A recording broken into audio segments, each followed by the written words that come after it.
Menaces, tortures, homicides, ces mots sont devenus le quotidien de la vie des habitants de Buenaventura, le port le plus important de la côte pacifique de la Colombie. Depuis le début de l'année 2014, 87 meurtres y ont été enregistrés.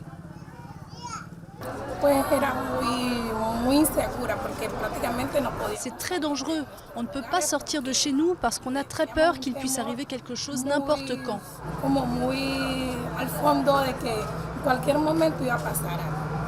Ces dernières années, le conflit pour le contrôle de ce lieu très stratégique pour l'exportation de la cocaïne a déjà fait des centaines de victimes.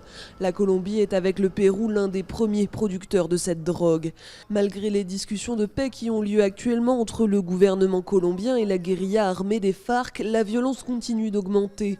Le président Juan Manuel Santos a envoyé 200 soldats supplémentaires à Buenaventura, portant le nombre total de militaires sur place à 1100.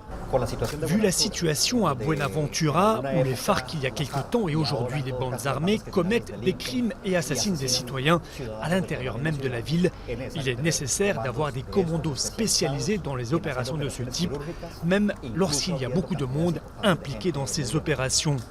Chaque jour, les soldats patrouillent dans les rues du quartier de Lieras, l'un des plus pauvres de la ville. Avec l'augmentation des saisies de drogue, les gangs armés se tournent désormais vers d'autres moyens de faire de l'argent, le chantage et les attaques contre les habitants. Il y a un cas qui implique 2 familles. Les maris sont partis à la pêche et ils ne sont jamais revenus. On sait qu'ils les ont tués, mais leurs corps n'ont jamais été retrouvés. À l'approche de l'élection présidentielle en mai prochain, Buenaventura pourrait devenir un problème pour le président Juan Manuel Santos. Ce dernier avait fait de la paix et de la sécurité les 2 priorités de son premier mandat.